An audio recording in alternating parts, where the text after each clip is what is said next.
Bonjour à tous et bonjour à toutes et merci d'être avec nous pour cette nouvelle séquence des contrepoints de la santé. Bonjour Philippe. Nous sommes très heureux de vous recevoir ce matin avec Philippe Leduc, Renaud Degas, Françoise Millet et tous nos amis et partenaires réunis. Je les cite avec plaisir: BVA, Canon Médical, Carte Blanche, le groupe Pasteur Mutualité, Point Vision et CARE. Nous allons parler, comme il se doit, à point nommé, mon cher Philippe, nous allons parler de l'hôpital, de la situation hospitalière, comme d'ailleurs nous l'avons fait il y a quelques jours, quelques semaines, à propos de la crise des urgences. Nous le faisons ce matin, à quelques jours, quelques heures de la grande manifestation du 14 novembre, et à quelques heures, ils nous attendent d'ailleurs pour avoir les conclusions, faire les conclusions, à quelques heures de la déclaration, nous annonce-t-on, c'est-à-dire demain, du Premier ministre et de la ministre de la Santé, Agnès Buzyn, le Premier ministre, Édouard Philippe, qui doit nous parler de l'hôpital, un grand plan d'urgence pour l'hôpital. Le diagnostic est sévère, le diagnostic est sans concession. Nous verrons ici, ce matin, s'il est partagé. Il nous faut donc débattre de la situation de l'hôpital, faire des propositions, surtout faire des propositions, alors que les professionnels ont manifesté, sans doute continuent de manifester dans les établissements bruyamment. Nous le ferons avec le docteur Sophie Crozier.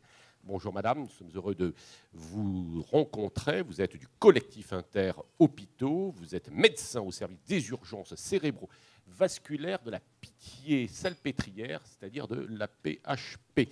François Crémieux, vous êtes le directeur général adjoint de la PHP, l'Assistance publique des hôpitaux de Paris, et le professeur Michel Tsimaratos qui est avec nous. Vous êtes le président de la Société de néphrologie pédiatrique, vous êtes chef de service de pédiatrie à la Timone et vous êtes l'auteur, il nous a beaucoup servi, ce livre, Repenser l'hôpital, Michel Tsimaratos, avec la collaboration de Bénédicte de Victor et Stéphanie Gentil. Repenser l'hôpital, rendez-vous manqué, raison d'espérer. Nous verrons si vos propositions, ou en tout cas vos avertissements, ont été ou seront suivis. Voilà, le président de la République a dit, il y a quelques jours à Épernay, vendredi, que l'hôpital est devenu le lieu de toutes les difficultés et qu'il y a vraiment un sous-investissement à l'hôpital. Agnès Buzyn a dit un petit peu avant que les ressources humaines à l'hôpital sont très mal gérées. Et puis, Monsieur le maire, le ministre des Finances, au JDD, je crois chez nos confrères du JDD, qu'il était ouvert à toutes les solutions du moment qu'elles soient rapides, efficaces et qu'elles concernent tous les hôpitaux. C'est ce que nous essaierons de voir ce matin. Il n'écarte pas d'ailleurs une reprise de la dette, on en parlera avec nos amis, de 30 milliards d'euros. Je salue celles et ceux qui nous regardent sur nos réseaux télévision et nos excellents confrères et consoeurs journalistes et évidemment le public de la salle. Vous nous suivez sur sur Twitter, www.contrepoint-santé. Nous écouterons également les questions. C'est pas le bon. Oui, c'est hashtag. Oui. Merci Renaud Degas et puis notre ami Odile Pexoto de BVA également interviendra. Première question, Philippe. Merci Pascal. Pascal l'a dit, le constat est clair. Il y a une souffrance à l'hôpital, la crise est importante. Donc vraiment, nous vous proposons de débattre aujourd'hui, non pas du constat, qui est bien connu, mais des solutions, des voies d'avenir immédiates pour que l'hôpital public sorte de cette sorte de sinistrose préjudiciable, certes aux soignants et au personnel des hôpitaux, mais aussi et surtout aux patients. Alors, c'est pas simple, bien évidemment, car les réformes n'ont pas manqué depuis 20 ans, c'est absolument extraordinaire. Vous les décrivez très très bien dans votre livre, ça donne le vertige. Et aujourd'hui, un peu chacun y va de ses propositions. Il faut des primes pour les personnels, il faut relancer l'investissement, il faut reprendre la dette, ce que va sûrement annoncer demain le Premier ministre par l'État. Il faut que l'ONDAM soit revu à 2-1, 2-3, passe de 2-1 à 2-3, revaloriser les carrières, sortir du T2A, refonder le management surtout, où vous dites là encore dans votre livre que les ressources humaines, la gestion des ressources humaines est désastreuse à l'hôpital.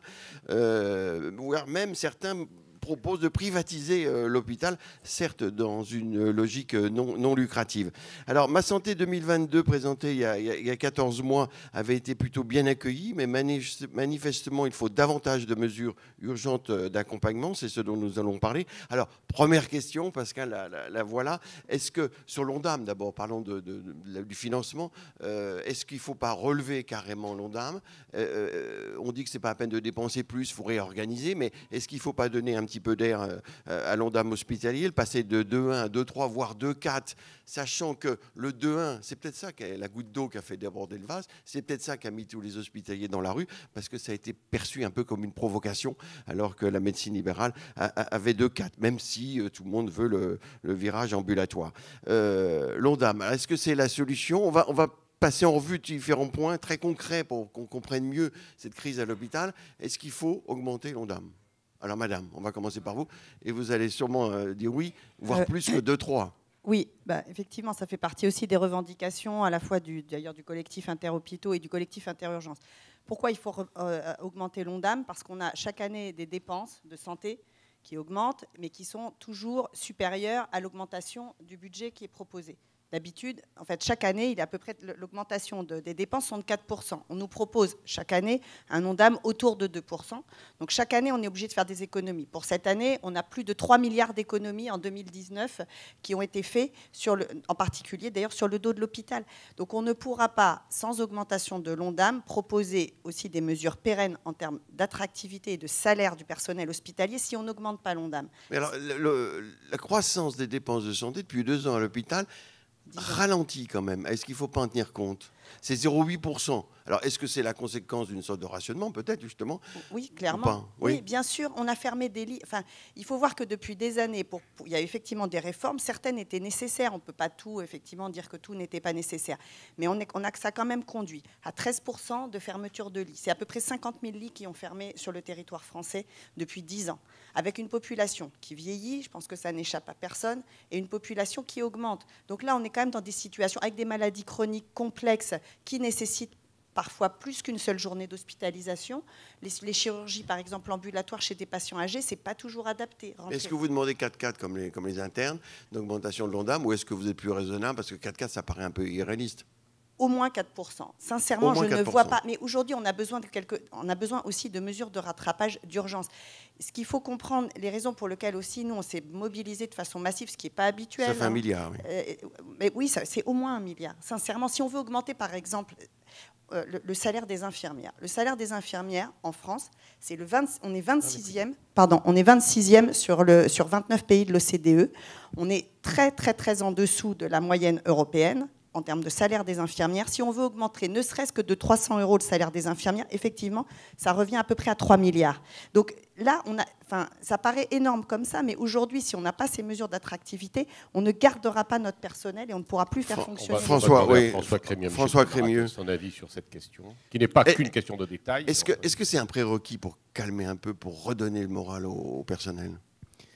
Pardonnez-moi de prendre un tout petit détour pour répondre à la question. D'une part, les parlementaires et gouvernements, mais les parlementaires doivent sur cette histoire-là, pardon de l'expression, mais prendre leurs responsabilités. C'est-à-dire que quand on se pose la question de savoir à quoi est-ce qu'on consacre notre richesse nationale, est-ce qu'on la consacre plutôt à l'éducation, plutôt à l'hôpital, plutôt à la justice, plutôt au logement, plutôt au développement durable, on a des choix de société à faire qui doivent nous dicter ce vers quoi on veut mettre notre richesse nationale, notre argent aux uns et aux autres. Et on voit que quand on se compare avec d'autres pays ont fait des choix radicalement différents. On cite souvent les États-Unis comme étant totalement hors normes.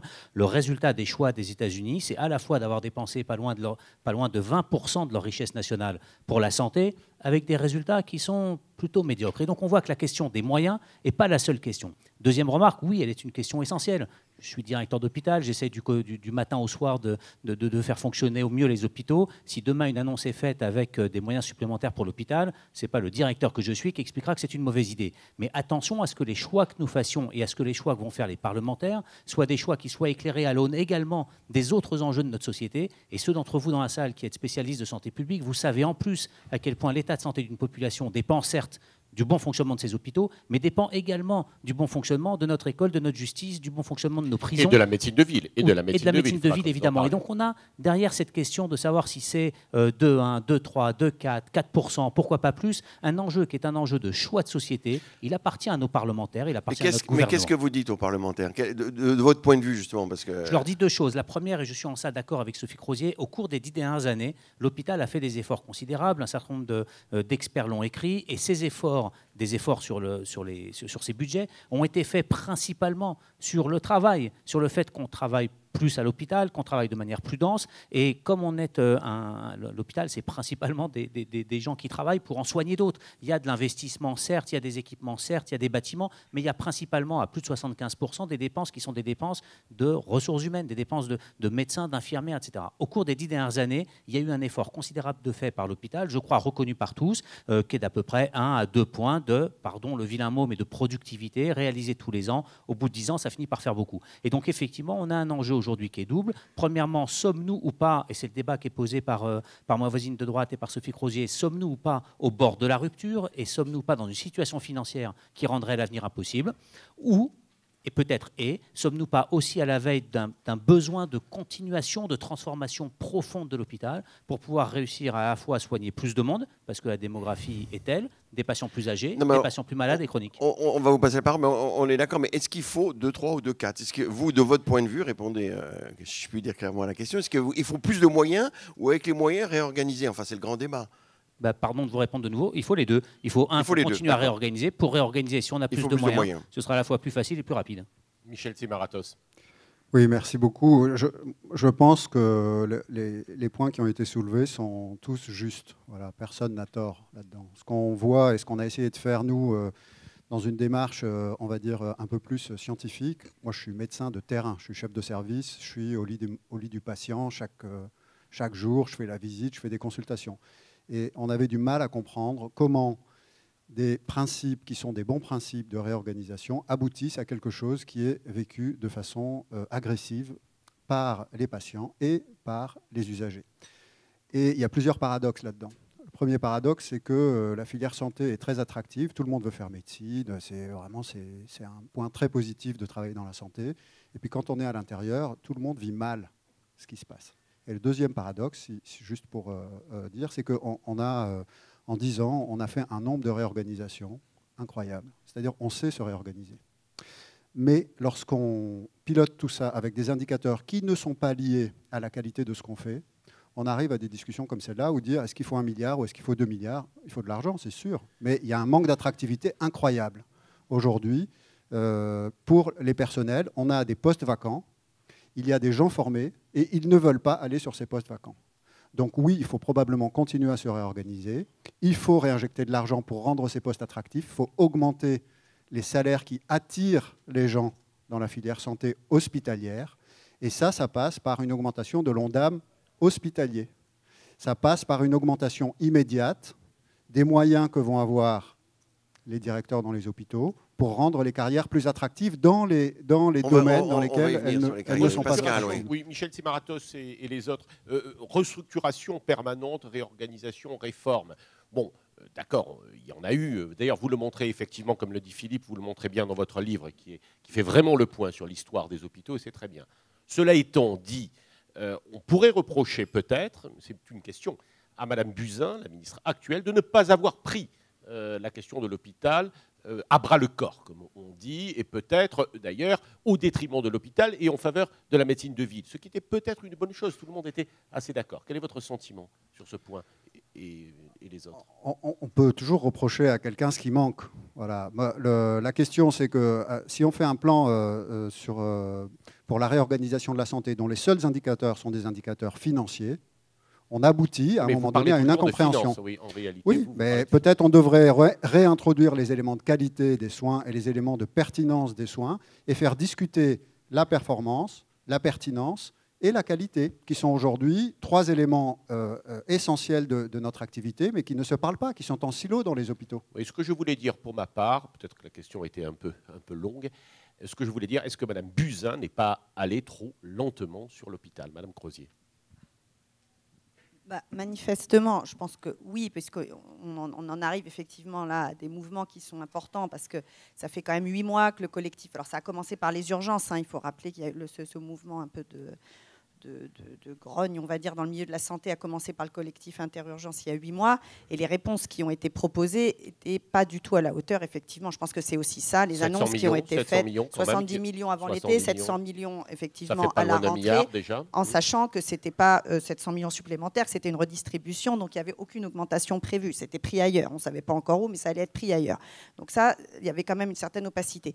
Ensuite, savoir si elle a... Bon, moi, la question, c'est de savoir si elle avait pris la mesure de la situation des hôpitaux. Effectivement, elle répète à l'envi qu'elle connaît, qu'elle connaît l'hôpital, qu'elle y a passé 20 ans de sa vie, mais elle y a passé 20 ans de sa vie il y a 20 ans. Et sincèrement, moi, ça fait 25 ans que je suis à l'hôpital. Je vous assure que ça a changé depuis 10 ans. Et c'est bien ça qui nous désole. C'est que moi, j'ai connu un hôpital public qui était vraiment différent, qui fonctionnait bien, avec un esprit d'équipe et avec des moyens. C'est pas un peu de la nostalgie, ça, Madame Crozier? Bien sûr que c'est de la nostalgie, parce que je pense qu'on était en capacité de prodiguer des soins de qualité et dans des bonnes conditions de travail. Moi, quand je vois aujourd'hui mes équipes qui sont épuisées, qui sont en sous-effectif quasiment quotidien, 392 infirmières l'année dernière qui étaient absentes donc sur l'ensemble de l'année, ça veut dire plus d'une par jour, et on pouvait en remplacer que 60%, c'est qu'il y a un vrai problème. Vous voyez, c'est pas, on ne sort pas ça comme ça. Enfin, il y a un vrai sujet aujourd'hui. Donc oui, elle ne l'a pas vu, juste pour vous terminer. Oui, je pense qu'effectivement, ça n'a pas été à la mesure. Maintenant, quelles sont ses possibilités aujourd'hui? Je ne peux pas lui en vouloir. On hérite aussi d'une situation qui sont 10 ans de gestion assez catastrophique de l'hôpital. Pourtant, il y en a eu des réformes. Il y en a eu, peut-être qu'elles n'ont pas été non plus faites dans le bon sens. Moi, je ne suis pas sûre qu'un hôpital public doive absolument viser la rentabilité. Et j'attends de voir ce qu'on va être capable de la façon dont on va pouvoir financer l'innovation thérapeutique qui arrive, parce que ça, c'est un enjeu majeur. Je pense que c'est un sujet qu'il faudra quand même qu'on puisse aborder. Je ne sais pas comment on va pouvoir le faire. Il y a convergence, alors, comme on dit, convergence des luttes entre les professionnels de santé, paramédicaux, médecins, là. Vous êtes tous engagés? Alors, je ne sais pas ce que vous entendez par convergence des luttes. Vous ne savez pas ce que c'est qu'une convergence des luttes, c'est-à-dire que... Non, mais je voudrais pas qu'il y ait de malentendus. Dans la rue, tous les personnels étaient là, oui. Voilà, ça, oui, il y a tout à fait. Non, je ne voudrais pas qu'il y ait de malentendus avec éventuellement d'autres objectifs. Aujourd'hui, on est centré sur des mesures pour l'hôpital public. Donc, c'est ça notre objectif principal. Et oui, on se retrouve. Pourquoi ça marche si mal dans l'hôpital public et pas dans l'hôpital privé, dans les cliniques? Parce que les cliniques privées se sont réorganisées pour pouvoir faire des activités qui sont rentables, ce qui ne doit pas être, à mon sens, en tout cas à notre sens, je pense que M. Crémieux sera sûrement d'accord, l'objectif de l'hôpital public. On accueille tous les patients et on n'accueille pas que les plus vulnérables. Il n'est pas question de transformer les hôpitaux publics en hospices. Ça reste un lieu d'exercice d'excellence. On a la chance, moi je suis fière de travailler à la PHP, avec des moyens quand même qui sont vraiment satisfaisant en termes d'investissement, même si on pourrait faire mieux, on pourrait garder ça. Aujourd'hui, le problème actuel, c'est une perte d'attractivité, en particulier pour les soignants, c'est-à-dire infirmières, aides-soignants, mais pas seulement, les médecins aussi désertent l'hôpital public. Mais donc Sophie ça, il faut faire très attention. Est-ce que l'hôpital public est en capacité de se réformer? Est-ce qu'il faudrait, et François Crémieux aussi, est-ce qu'il ne faudrait pas plus d'autonomie, on en parle depuis un certain temps, donner les moyens de l'hôpital public de se réformer? Au-delà des moyens, on a compris qu'il faut les augmenter au moins temporairement et rapidement. Est-ce que cette capacité de réforme, parce qu'il y a plein de choses, il y a le financement, il y a le T2A, il y a le budget global, il y a eu la journée, etc. Ça n'a pas arrêté les réformes. Et on arrive à cette situation qui est très préjudiciable. Est-ce que, François Crémieux, l'hôpital public a les moyens de se réformer aujourd'hui? Est-ce qu'il ne faudrait pas beaucoup plus d'autonomie? Vous êtes à la PHP, François Crémieux. Est-ce que vous pouvez essayer un peu de nous faire une typologie? J'imagine que vous êtes un observateur attentif de ces évolutions à la place qui est la vôtre. Quels sont les hôpitaux qui souffrent le plus ou quels sont les hôpitaux qui tirent le mieux leur épingle du jeu? Est-ce qu'on peut avoir une typologie? Et comment se réformer? Quelle autonomie vous voulez? Si je peux faire une première remarque par rapport à la question des urgences, qui je trouve est une crise qui est emblématique à la fois de l'état du système, des enjeux et des défis qu'on a devant nous. Sur la crise des urgences, on constate une difficulté majeure, un désamour, c'est le moins qu'on puisse dire, de la part des professionnels pour ces métiers-là. On a une vraie difficulté à recruter. On peut faire deux choses. La première, c'est continuer à investir dans les urgences hospitalières parce qu'à très court terme, c'est ça qu'il faut faire. Cet hiver, il y aura plus de patients aux urgences de la paix qu'il n'y en avait l'hiver dernier. Il faudra donc qu'on ait plus d'espace, plus de personnel, des personnels qui soient motivés, donc probablement mieux payés, avec des primes pour les accompagner, etc. Ça, c'est la solution à court terme. Est-ce que c'est la solution du moyen et du long terme? Probablement pas. Quand on se compare à d'autres pays européens ou à d'autres pays, y compris hors Europe, ils ont réussi à organiser les soins non programmés de manière drastiquement différente de ce qu'on a en France, avec une médecine de ville qui est en capacité de répondre. Est-ce que c'est possible cet hiver? La réponse est non. Est-ce que c'est possible à long terme? La réponse est probablement oui. Il faut qu'il y ait des politiques publiques qui soient à la fois Ma Santé 2022 et qui, à moyen terme, réorganisent la prise en charge des patients en non programmé, et des politiques de court terme qui fassent que cet hiver, on accueille correctement les patients aux urgences de la paix. Il y a des menaces pour cet hiver? Tous les hivers sont compliqués parce que tous les hivers, on voit arriver plus de patients que l'année précédente, et que comme on est effectivement très tendu à tout point de vue, et notamment Sophie Crozier a raison de dire en termes de nombre de lits ouverts cette année pour des raisons qui sont liées notamment à la paix, à des difficultés de recrutement, on est hyper vigilant sur ce qui va se passer dans les semaines. François Crémieux, la question de fond, parce que ça fait 20 ans qu'on réforme l'hôpital et que ça ne va pas mieux. Est-ce que l'hôpital est en capacité de se réformer? Est-ce que vous avez assez d'autonomie? Qu'est-ce qu'il faut changer? Ce n'est pas avec les vieilles recettes qu'on va faire du nouveau. D'une part, moi j'ai également beaucoup de nostalgie de mes 20 ans. Est-ce que ça va pas mieux qu'il y a 20 ans? Je ne sais pas si ça va mieux qu'il y a 20 ans. Quand on compare les hôpitaux français à des hôpitaux ailleurs qu'en France, pardon, mais on peut plutôt être fier de notre système de santé, y compris de nos hôpitaux. Oui, d'ailleurs, l'OCDE le dit, la dernière étude. Aucune des difficultés qu'on rencontre. Je ne nie pas les écarts de salaire, notamment pour les infirmières. Je ne nie rien de tout ça. On a quand même des hôpitaux dont il faut se méfier un tout petit peu. Vous avez un peu de grain à moudre, à votre avis? Alors, d'autre part, est-ce que c'est facile de se réformer? Non, c'est extrêmement compliqué. D'une part, parce que on a quand même des activités qui sont complexes, avec des interfaces multiples, avec la ville, avec le médico-social, avec les soins de suite, etc. Donc, c'est compliqué. Pardon de ce mot un peu simpliste, mais voilà, c'est compliqué. Deuxième remarque, est-ce qu'on a les moyens de le faire? Non, je pense effectivement qu'il faut qu'on réfléchisse, pas sur des arguments entre guillemets binaires. Est-ce qu'il faut que l'hôpital soit public ou est-ce qu'il faut qu'il soit privé? Est-ce qu'il faut que ce soit du privé non lucratif ou autre? Je ne pense pas que ce soit le sujet. En revanche, de permettre que quand on a une pénurie d'infirmières dans les blocs opératoires, qu'on puisse répondre à cette pénurie-là maintenant et tout de suite. Pas des plans à 3-4 ans. C'est urgent. Aujourd'hui, à la PHP, on a une pénurie de manipulateurs radio.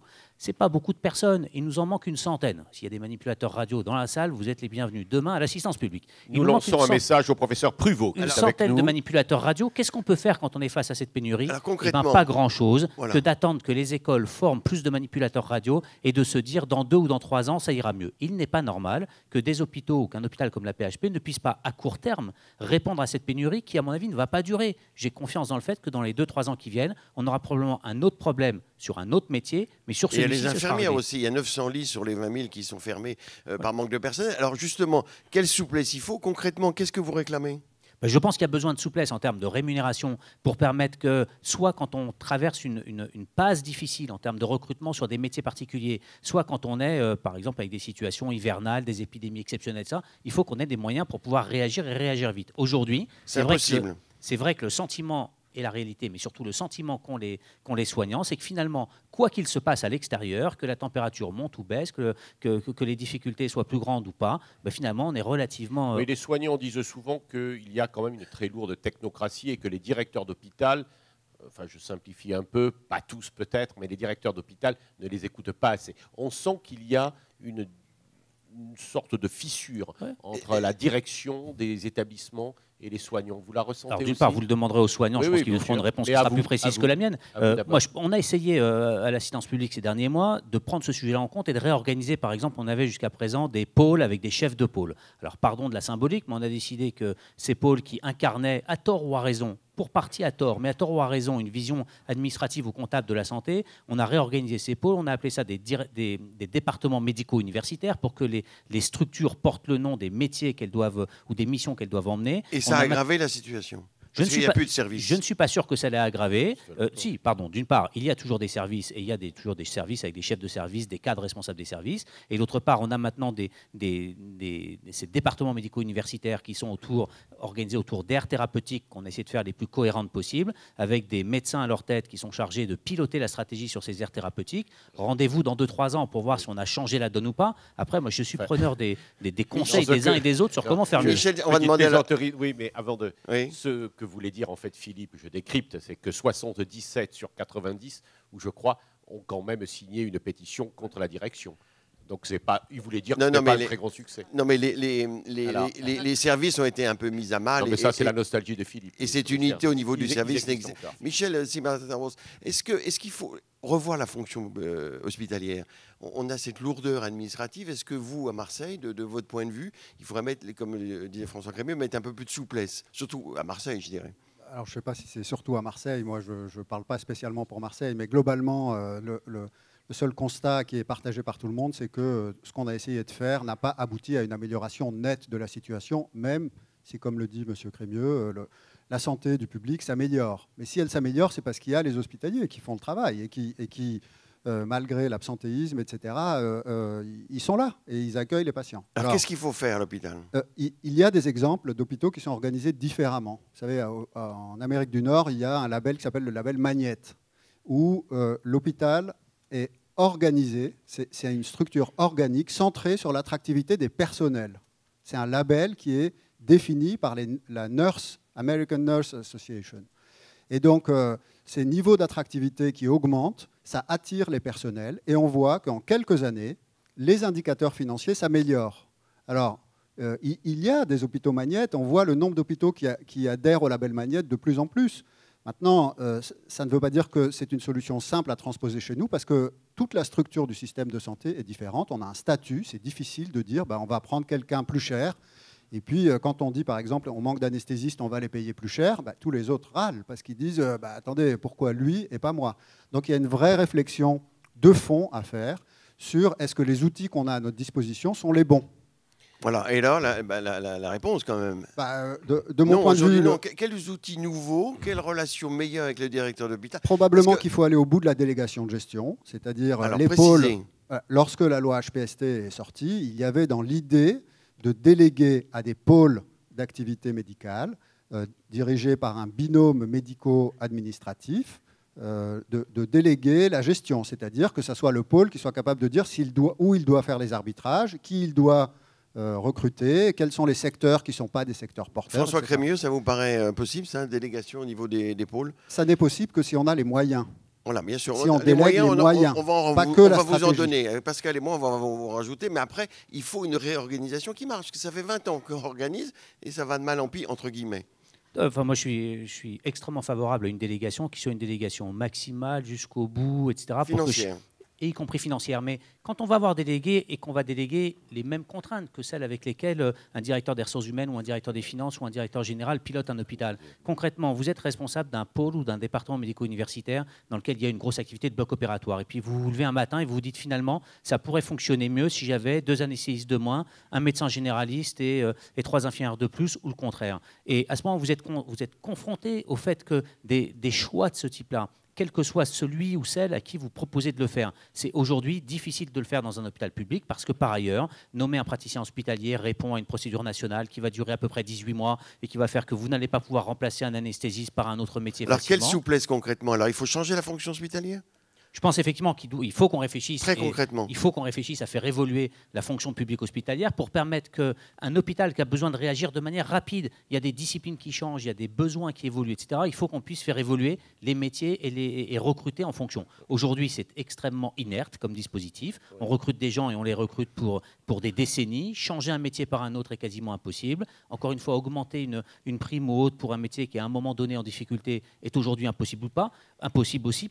Et vous pouvez déléguer tout ça à qui vous voulez. Celui à qui vous déléguerez la mission de faire aura la même contrainte. Ça vous paraît possible quand même vraiment ça de faire évoluer la fonction hospitalière? Oui, mais on n'a pas entendu ça, Madame Crozier. On n'entend pas ça dans les manifestations d'hospitaliers que vous voulez renoncer au statut de praticien hospitalier. Ce n'est pas ce que je vous ai proposé. Oui, non, Pascal, tu caricatures. Oui, mais je voudrais que Madame Crozier. Oui, non, effectivement, c'est pas une de nos revendications du tout. Là, aujourd'hui, les revendications, elles sont simples. Oui, enfin, au contraire. En tout cas, c'est pas l'objectif aujourd'hui. Les discussions par rapport à la situation, c'est vraiment une question de moyens. Je vous entends parler de transformation, de réformes qui ont été faites. Encore une fois, ça a été dit par mon voisin de droite et par mon voisin de gauche.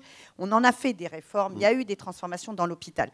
Probablement, elles n'ont pas été dans le bon sens. Peut-être auraient-elles été dans le bon sens si on avait eu les moyens. Le problème aujourd'hui, c'est qu'on a, en particulier de point de vue des médecins, diminué de façon drastique avec le numerus clausus, le nombre de médecins en France. Moi, je pense qu'effectivement, vous posiez une question qui est essentiel et que Mme Buzyn a pris en compte, effectivement, c'est la question de la place de la médecine de ville et de l'hôpital. Le problème aujourd'hui, c'est que l'hôpital est obligé de répondre à des sollicitations, à des demandes, à des besoins de santé qui ne sont pas forcément celles que l'hôpital devrait prodiguer, si vous voulez. Aujourd'hui, moi, la majorité de mes patients, je m'occupe de difficultés en consultation qui relèvent plus de la médecine de leur médecin traitant. Il y en a à peu près, sans exagérer, je pense, entre 25 et 30% qui n'ont plus de médecin traitant, ils partent à la retraite. Enfin, je pense que la majorité des gens qui sont ici ou qui nous regardent sont conscients de ça. Il y a des territoires entiers où on n'a plus de médecins. Donc aujourd'hui, la situation, c'est comme ça. Bon, il va falloir du temps, on le sait, ça a été augmenté progressivement, ça n'a pas encore été augmenté de façon massive, il faut être conscient de ça, parce il faut avoir les moyens dans les universités de former les médecins, etc. Donc on manque de médecins. Aujourd'hui, la question est qu'est-ce qu'on peut faire effectivement en termes de réorganisation entre ce qui relève de la médecine de ville, ce qui relève de l'hôpital. Aujourd'hui, il se trouve, c'est comme ça, c'est peut-être pas souhaitable, mais les patients, quand ils n'ont plus de médecin traitant, ils viennent aux urgences, ça engorge les urgences, c'est pas des bonnes raisons, mais aujourd'hui, on n'a pas le choix. Donc, il faut dans un premier temps, je ne dis pas que c'est la solution à long terme, mais dans un premier temps, il faut absolument redonner de l'oxygène à l'hôpital, donner les moyens à l'hôpital de fonctionner, donner à l'hôpital les moyens de soigner l'ensemble de nos concitoyens, parce que sinon, ils sont là aujourd'hui privés de soins. Il y a un certain nombre de gens qui aujourd'hui ne peuvent pas avoir accès aux soins. Vous avez complètement raison. L'augmentation des médecins, ça prendra 10 ans. Les réformes en médecine de ville, ça prendra 10 ans. Donc, manifestement, il faut des moyens supplémentaires. Alors, Odile Peixoto de BVA va nous dire un peu ce que pensent, comment les Français voient l'hôpital, comment ils l'utilisent, quel est le regard des Français sur l'hôpital, même si on sait que ce type de question est difficile, parce que quand on souffre, quand on est malade, on n'a pas forcément la même vision que quand on est bien portant. Renaud Degas prendra les questions également de Twitter, hashtag Contrepoint Santé. Odile. Oui, donc on n'a pas fait pour ce contrepoint un sondage à chaud. Je me le suis un peu interdit parce que d'abord il y a beaucoup de sondages sur l'hôpital en ce moment. Alors je vais reprendre des sondages qui ont été faits par mes confrères, Opinionway notamment récemment, Odoxa, etc. Et j'ai pris le parti de regarder en dynamique, de regarder la situation depuis 2017 parce que à chaud, ça ne veut pas dire grand-chose et en plus, ça nous donnerait une position de souffler sur les braises, ce qui, je pense, n'est pas constructif. Ce que l'on voit, c'est que les 84% des Français soutiennent complètement le mouvement actuel et il n'y a que 3% des Français qui ne sont pas du tout au courant de ce qui se passe à l'hôpital, du problème de l'hôpital. Donc ça veut dire que c'est vraiment une préoccupation nationale. Ce qui se passe à l'hôpital, c'est vraiment quelque chose de très important pour la population. Il faut savoir que la santé, c'est quand même la première, c'est devenu, c'était toujours dans le trio de tête, mais c'est devenu vraiment, et d'assez loin, la première préoccupation de nos concitoyens. Donc il y a une angoisse un petit peu sociétale. Il faut savoir aussi que l'hôpital, c'est un lieu fréquenté, c'est un lieu social, c'est un lieu qui fait société. Quand on demande aux Français au cours des 3 dernières années s'ils sont allés à l'hôpital, vous en avez 37 qui y sont allés en consultation, 37%, 35% qui ont été hospitalisés, 28% qui sont allés voir un proche hospitalisé. Donc vous avez 75% de la population qui, au cours de 3 dernières années, va à l'hôpital. Donc c'est un lieu de société. Voilà, ça c'est aussi quelque chose qu'il faut entendre. Et il faut aussi entendre que ce lieu est totalement en décalage par rapport à ce qui se passe dans la société. Parce qu'il y a eu des retards d'investissement. L'hôpital n'est pas suffisamment digitalisé. On le sait, des problèmes de transfert de dossiers, etc. On a l'impression de rentrer dans un autre monde quand on rentre à l'hôpital, dans bien des cas, tout simplement parce qu'aujourd'hui, tous les gens ont tout sur leur portable et c'est très très bizarre qu'on n'ait pas notre dossier sur notre portable, comme c'est le cas par exemple en Espagne. Voilà, ça pour nos concitoyens, c'est quand même un problème. En 2017, on voyait que 8% des Français étaient satisfaits. Alors on peut se dire 8%, c'est vrai que si on regarde les enquêtes de satisfaction de services ou autres, c'est un excellent résultat. Dans le domaine de la santé, ça veut dire que 20% ne sont pas satisfaits. Dans le domaine de la santé, c'est déjà assez grave. Et on voit que ce 20%, c'était 9% en 2015. Donc ça veut dire que sur une trajectoire de 3-4 ans, il y a eu une érosion de la qualité, en tout cas du point de vue de la perception. Je ne me permets pas, puisque c'est des sondages d'opinion. Donc il y a quand même une érosion. Et quand on leur demande à l'avenir, est-ce que vous pensez que les soins la qualité des soins à l'hôpital va s'améliorer ou va se dégrader, vous avez 75% de la population, C'est une enquête qui a été menée en Europe et on voit que c'est le pays où ça se dégrade le plus. C'est vraiment en France où ça se dégrade le plus.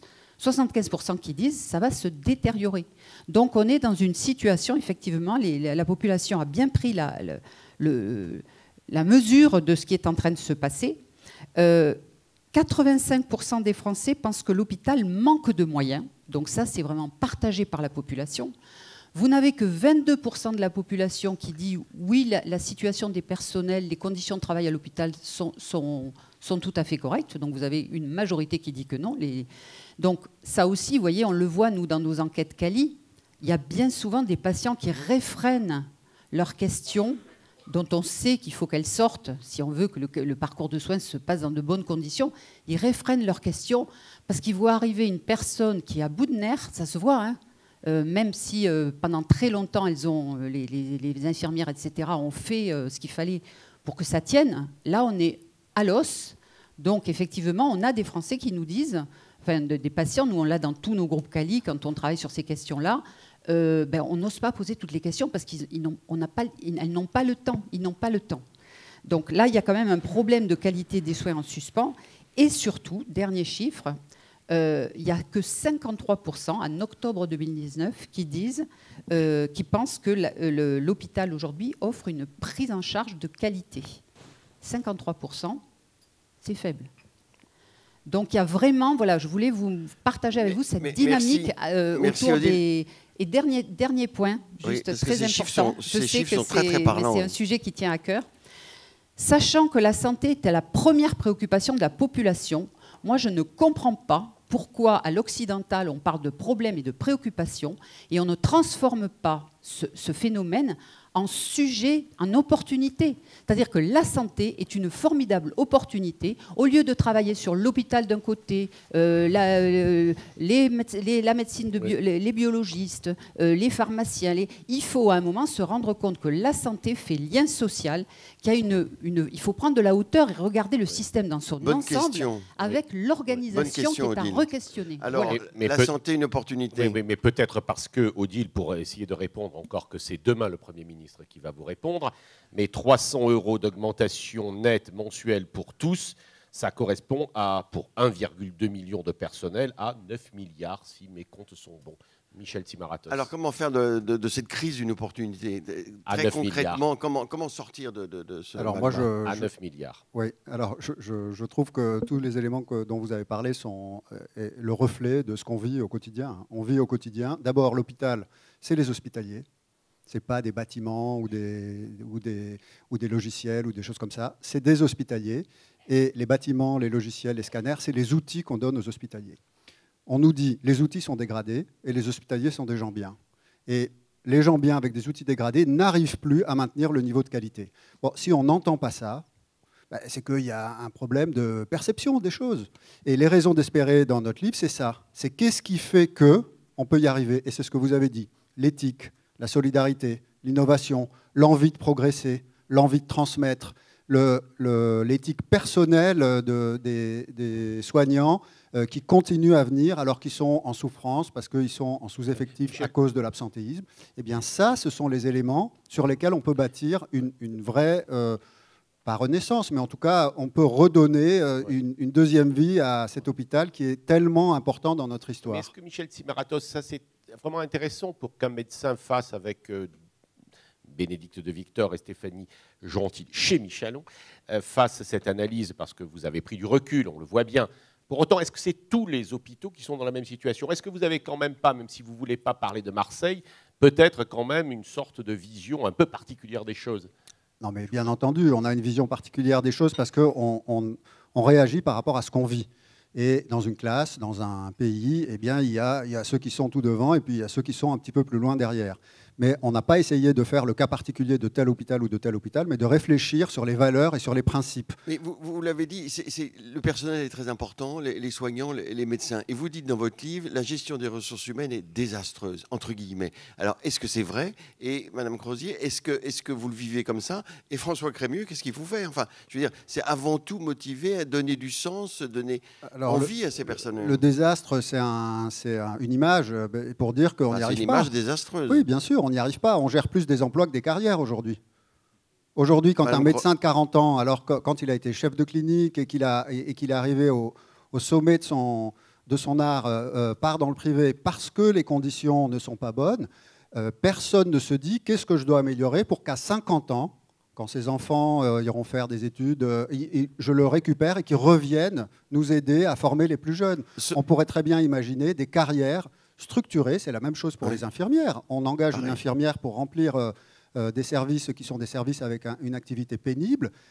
Comment on programme la carrière de cette infirmière aux urgences, puis en réa, puis dans un service ultra spécialisé, puis IPA, et puis coordinatrice de soins. Sophie Crozier, c'est votre sentiment et quelle est la réponse du management, des directeurs? Bon, qu'il y ait un problème de ressources humaines à l'hôpital, c'est certain. Maintenant, je ne pense pas que ça soit la responsabilité des directions. Aujourd'hui, il faut être conscient qu'il y a un vrai problème. Encore une fois, il y a un manque de moyens majeur. Moi, je comprends que ça soit difficile aussi pour eux de faire ces choix-là, que ça soit quasiment impossible à gérer. Bien sûr qu'aujourd'hui, il y a des choses absurdes qui se passent. Il y a des règles absurdes qui sont mises en place.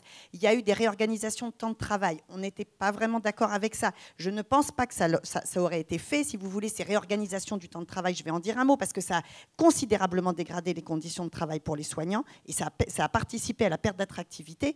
Et je pense que si ça a été fait, c'est parce qu'il y avait des contraintes budgétaires et que malheureusement, les directeurs sont aussi contraints. Je pense qu'on l'a compris. On n'a pas le but n'est pas de se monter les uns contre les autres, on n'y arrivera pas comme ça. Et c'est vraiment, je pense que c'est quelque chose aussi qu'on partage. Le temps de travail, c'est la mobilité, c'est la mobilité, voilà, sur les horaires, c'est-à-dire qu'il y avait eu, en tout cas jusque-là, une habitude pour les soignants, pour certains qui travaillaient que du matin, donc de 7h jusqu'à 13h par exemple, et puis ensuite celles qui faisaient l'après-midi et celles qui faisaient la nuit. Du fait d'un manque de personnel, on fait tourner tout ce petit monde, et vous voyez bien que pour une infirmière, un aide-soignant, le fait d'être à ce point mobilisable en changeant des horaires, c'est comment voulez-vous avoir une vie de famille? Alors, quand on est étudiant, quand on a 20 ans, 25 ans, peut-être c'est acceptable. Mais quand on a 30 ans, 35 ans, qu'on a des enfants, ça n'est pas possible. Donc, il y a ça, plus les questions effectivement de salaire qui font, je l'ai déjà dit à plusieurs reprises ailleurs, mais c'est vrai que la majorité de notre personnel vit à peu près à 80-100 km de Paris. Donc, si vous voulez, c'est des conditions de travail qu'il faut. Moi, j'avais une infirmière, je vous promets que c'est vrai, qui déposait ses enfants à 4h30 du matin chez une voisine pour pouvoir avoir un mode de garde. Parce qu'en plus, il y a des difficultés aussi d'accès aux crèches. Et puis parfois, elle ne voulait pas faire le trajet aussi avec ses enfants parce qu'elle avait 100 km à faire. Bon, ça n'est pas possible. Je veux dire, c'est des gens qui, tous les jours, sont dévoués. Et là où je voudrais, aux autres, qui donnent tout ce qu'ils peuvent, mais quand ils sont épuisés, ils ne sont plus en capacité de pouvoir tenir la main d'un patient. Je voudrais revenir aussi sur ce que mon voisin a dit sur les raisons d'espérer, parce que je pense que c'est important. Moi, je pense qu'on fait encore des soins de qualité. C'est vrai que c'est regrettable que 53% des Français pensent qu'on n'arrive plus à faire des soins de qualité à l'hôpital public. Ça reste un lieu d'excellence, mais c'est une perception, j'entends, hein, mais il faut vraiment qu'on l'entende bien, ça, parce que ça reste un lieu d'excellence. C'est là où on prend en charge les maladies rares, les maladies complexes, les maladies vraiment les plus difficiles à prendre en charge sont prises en charge à l'hôpital public. Et le deuxième point, c'est que oui, on a la chance d'avoir des soignants qui sont hyper motivés. Moi, ce qui fait aujourd'hui que j'ai envie de me battre, c'est parce que je le fais vraiment principalement pour mes équipes, l'ensemble des infirmières, aides-soignants, des secrétaires, des manip radio, etc., qui sont aujourd'hui, qui travaillent de façon remarquable, qui sont hyper motivés, qui ont un vrai sens de leur mission, un sens de public vraiment qui est majeur. Ils ont vraiment envie de rendre service. C'est des gens qui restent motivés, mais là, on est arrivé à la limite. Et ce qui pose problème aujourd'hui, c'est qu'il y a une perte de sens. C'est que oui, il y a des personnels qui aujourd'hui ne retrouvent plus ce pourquoi ils sont venus exercer ce métier, ce pourquoi ils ont été formés. Alors, on a vraiment une perte de sens majeure. On est vraiment au cœur de la problématique. François Crémieux, comment, avec les moyens supplémentaires que vous allez avoir, comment faire en sorte que réellement, parce que ça fait longtemps que ça perdure cette situation, au niveau des directions d'hôpitaux? Moi, à la fois dans ce que je peux constater au quotidien et en vous écoutant, je pense qu'il est important qu'on constate que même si les symptômes sont les mêmes un peu partout, les causes ne sont pas les mêmes. C'est-à-dire qu'aujourd'hui, il est assez étonnant. Vous prenez des praticiens ou des infirmières qui travaillent dans un hôpital de la PHP, rénové très récemment, un bâtiment neuf, avec bien équipé, etc.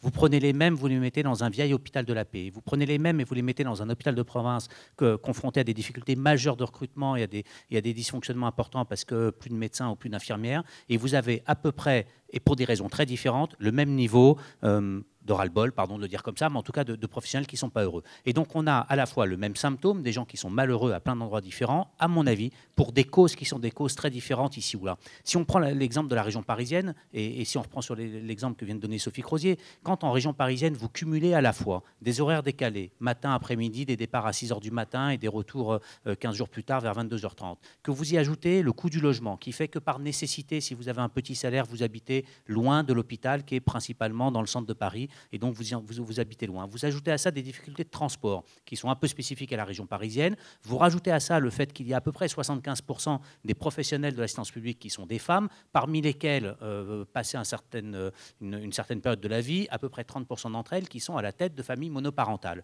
Rien de tout ça n'est spécifique à l'hôpital. Vous avez des gens qui sont en horaire décalé ailleurs qu'à l'hôpital. Vous avez des gens qui habitent loin de leur lieu de travail ailleurs qu'à l'hôpital. Qu'est-ce que vous pouvez faire alors ? Et donc l'enjeu, c'est de considérer que quand on est face à ce problème-là, c'est ce problème-là qu'il faut traiter. Il est radicalement différent de d'autres hôpitaux dans d'autres régions de France dans lesquelles il y a d'autres difficultés qui ne sont pas les mêmes. Il faut donner plus d'autonomie aux hôpitaux. Et donc il faut faire en sorte que lorsque c'est ça la difficulté, ce soit à ça qu'on puisse répondre. Et quand la difficulté elle est d'attirer des urgentistes ou des radiologues ou des chirurgiens dans des endroits de France dans lesquels ils n'ont pas très envie d'y aller, il faut leur créer un incitatif pour qu'ils aient envie d'y aller et qu'on règle là où c'est ça le problème, ce problème-là et pas un autre. Si à chaque fois qu'on a une difficulté à un endroit, on apporte une réponse unique qui s'applique partout, on risque de répondre très mal aux problèmes des soignants et des professionnels. Merci, c'est très important. On espère que ça va progresser parce que c'est une des clés. Il y a un sujet qui me tient à cœur, c'est la pertinence des soins. Est-ce que ce n'est pas un pavé dans le jardin des médecins ? Est-ce que s'il n'y avait pas plus de pertinence, si les médecins se prenaient ce sujet à cœur, ça permettrait pas d'avoir moins de difficultés, moins d'accidents médicaux, mais surtout de faire des économies et de pouvoir redispatcher ces montants sur là où on en a besoin. Vous en parlez un petit peu dans votre livre qui fait des centaines de pages, très peu. Est-ce qu'on peut pas quand même, est-ce que les médecins, les personnels soignants ne peuvent pas prendre ce problème davantage à bras le corps ? C'est soutenu par la Fédération hospitalière de France et on a l'impression que rien ne bouge. Oui, et à ce moment de notre débat, je posais la question pour que nous la traitions ou que nous l'évacuions. Vous parlez beaucoup, vous, de T2A et notamment comme cause en fait du malaise. Pascal, alors, pertinence et ensuite T2A. Voilà, financement, parce que vous en parlez énormément aussi. Mais sur la pertinence, rapidement, parce qu'il nous reste peu de temps. Non, mais la pertinence, bien entendu qu'il faut augmenter la pertinence et aucun médecin, aucun soignant n'est contre la pertinence. Mais simplement, ça se heurte. Assez. Oui, on ne fait pas assez parce que probablement on n'arrive pas à faire discuter la pertinence et la performance. Je vais vous prendre un exemple extrêmement simple, c'est que les effets indésirables liés aux soins, personne ne veut avoir des effets indésirables liés aux soins. Mais la structure hospitalière, lorsqu'il y en a, s'enrichit. Et donc, l'incitatif pour dire, lorsque, si vous hospitalisez... On arrive au financement et à la tarification. Si vous hospitalisez une personne pour un traumatisme de la hanche qui est opéré et qu'il n'y a personne pour l'aider à se lever pour aller aux toilettes et qu'on lui laisse une sonde urinaire 3 jours de plus et qu'elle fait une infection urinaire, on codera l'infection urinaire. L'hôpital, le séjour sera plus valorisé pour l'hôpital, mais la personne aura eu un effet indésirable lié aux soins et lié à un problème d'organisation. Sophie Crozier, pourquoi vous ne faites pas plus pour la pertinence des soins ? Même réponse ? Mais exactement la même, et puis ça a un lien direct avec la tarification à l'activité. Il faut être conscient qu'à partir du moment où les hôpitaux sont financés à partir du nombre d'actes qu'on fait, plus on fait d'actes, plus les hôpitaux vont gagner de l'argent. Donc on nous a encouragés depuis des années, il y a eu des réorganisations de projets de soins à faire de plus en plus d'actes. Donc moi, on arrive à des choses qui sont effectivement totalement aberrantes, outre les complications, c'est-à-dire à ne plus penser les actes en termes de pertinence, mais en termes de possibilité de gagner plus. C'est un vrai souci. Aujourd'hui, effectivement, nous, ce qu'on veut, c'est effectivement avoir des soins qui soient pertinents pour le moindre coût. Il faut le juste soin au moindre coût. Sur le financement, tout le monde est d'accord là-dessus. Mais le système de la T2A n'a pas conduit à ça, malheureusement. Mais le tout T2A, juste pour avancer rapidement, sur le tout de T2A, tout le monde est contre, bien évidemment, mais l'évolution des nouveaux modes de financement, ça prend du temps. Oui, ça va prendre du temps. Bon, ça fait longtemps quand même que tout ça a été signalé, malheureusement. Oui, c'est un peu dommage qu'on en soit là. Mais effectivement, ça va prendre du temps. Mais bon, il y a des choses qui peuvent se réorganiser quand même relativement rapidement. Et aujourd'hui, je pense que la majorité des soignants et des médecins en particulier, je pense que heureusement, on a assez peu suivi ça. Mais quand j'ai entendu, moi, je vous donne juste un exemple parce qu'il était assez parlant, qui m'avait frappé il y a quelques années d'un jeune médecin qui était un de mes internes auparavant, qui m'a dit, dans une situation particulière, qu'il avait pensé pensé mettre en place une technique d'assistance respiratoire chez une dame qui arrivait, qui était plutôt en fin de vie, et avoir l'idée qui avait fait irruption dans sa pensée, qui lui a fait horreur de se dire si je mets en place ça, ça va coûter pour le séjour du patient, alors que voilà ce qui était le juste soin à ce moment-là, c'était d'accompagner cette dame dans une prise en charge palliative et surtout pas de mettre en place des techniques. Vous voyez ce qui peut se passer aujourd'hui quand je dis qu'il y a une modification, enfin une évolution en termes du sens de ce qu'on est en train de faire, c'est ça qui est grave aujourd'hui. C'est ça qui est grave, c'est ça qu'il ne faut pas perdre. Question de Renaud Degas, la question de la salle notamment. Oui, merci. Le temps passe, donc je ne vais poser qu'une seule question par rapport aux thématiques qui ont été soulevées. Je voudrais revenir sur les statuts, parce que monsieur disait que c'était un facteur de blocage. Vous n'êtes pas le seul, ça fait des années que dans les masters d'économie de la santé, on explique que le statut hospitalier, c'est un facteur bloquant pour faire évoluer l'hôpital, surtout pour lui donner de la souplesse dans son organisation. Vous qui êtes praticien hospitalier, qui au quotidien être à l'hôpital, est-ce que vous êtes d'accord d'abord sur le constat? Et est-ce que, si oui, vous êtes d'accord pour faire évoluer ce statut, dans quel sens? Est-ce qu'aujourd'hui, c'est un sujet, aujourd'hui, quand disons qu'on dépasse le problème des finances, hein, après ça, est-ce que le statut est un vrai sujet? Est-ce que vous êtes prêt à le faire bouger? Est-ce qu'il faut un statut unique? Peut-être, mais moi, ce que j'ai dit tout à l'heure, je ne l'ai pas entendu. Je suis allé dans les manifestations de Paris, mon cher Renaud. Alors, vous voulez changer les statuts, Madame Crozier? Bon, nous, je peux parler comme mon nom propre, parce qu'effectivement, ça ne fait pas du tout partie des sujets qu'on a abordés et discutés collectivement, même si on a pu le faire dans d'autres lieux et à d'autres moments, mais ce n'est pas une préoccupation majeure. Donc, et puis aujourd'hui, il y a un certain nombre d'entre nous qui sommes quand même attachés aussi, et il y a quand même un certain nombre de médecins qui sont attachés, qui viennent aussi à l'hôpital public pour avoir aussi cette assurance, vous voyez, etc. Maintenant, de l'emploi. Maintenant, je pense qu'effectivement, ça peut être dans certains cas assez bloquant pour certaines évolutions. C'est vrai qu'il y a des besoins en santé, des évolutions dans les prises en charge qui nécessiteraient un peu plus de souplesse. Il y a des choses qui sont pensées, notamment pour modifier les compétences, pour pouvoir avoir des évolutions de carrière. Ça, c'est important de pouvoir penser aux évolutions de carrière pour les praticiens hospitaliers. Ça avait été déjà pensé d'ailleurs au moment de la grande conférence de santé. Donc il y a des pistes aujourd'hui, oui, qui sont intéressantes à explorer. Mais là, sincèrement, aujourd'hui, ce n'est pas l'urgence. L'urgence absolue aujourd'hui, qu'est-ce que vous attendez, Madame Crozier, demain du Premier ministre? Ce qu'on demande depuis, parce que le collectif Interurgence et le collectif Interhôpitaux et la majorité des soignants depuis des années demandent, c'est des moyens pour faire fonctionner l'hôpital. Des moyens, c'est-à-dire surtout et avant tout du personnel hospitalier en nombre pour pouvoir assurer des soins de qualité. Crozier, mais demain. Oui, non, mais ça veut dire des moyens. C'est 4% d'ONDAM. Voilà, on aura besoin. Il faut absolument 1 milliard de qu'on puisse augmenter. Plus 9 milliards pour les augmentations de salaire. Il faut absolument qu'on puisse augmenter aujourd'hui l'attractivité et qu'on garde les personnels dans les hôpitaux. Si demain, on pourra faire toutes les réorganisations qu'on veut, si demain on n'a plus d'hommes pour faire fonctionner l'hôpital, je vous assure que nous n'exagérons pas. Ça fait des années qu'on voit les choses arriver, qu'on les signale, peut-être pas assez bruyamment, peut-être que justement on est resté un peu trop sur la réserve, je ne sais pas, ou qu'au contraire on a alerté depuis des années, qu'on a trop crié au loup et que maintenant on nous entend moins.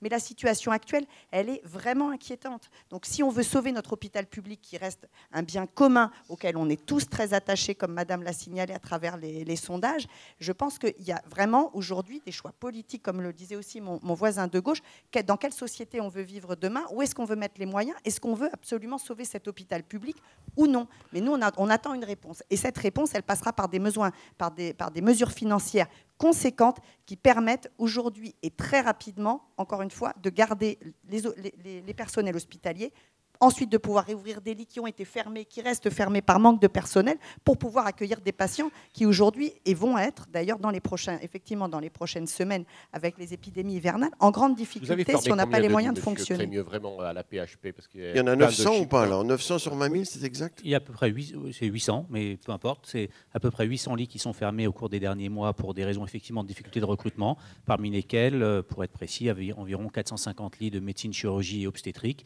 et puis environ 200 lits de soins de suite et de réadaptation et 150 lits. Vous l'avez déploré, ça, en tant que effectivement, pardon. Vous l'avez déploré? Bien sûr, non seulement on l'a déploré, mais on l'a subi. C'est-à-dire que quand je vous dis que ces lits ont été fermés, ils n'ont pas été fermés de manière délibérée, volontaire, avec un plan qui témoignerait d'une volonté de le faire. C'est le résultat effectivement de difficultés de recrutement qui se sont fortement accélérées au cours du premier semestre 2019 et encore au cours du deuxième semestre, et qui sont liées à ce que je vous décrivais tout à l'heure, un mélange à la fois de difficultés en termes de nombre d'infirmières disponibles à Paris, plus les difficultés de rémunération, les difficultés de transport, les difficultés de Crémieux, logement. Pourquoi cette aggravation quand même récente? Parce qu'on a l'impression que c'est un phénomène plus lent.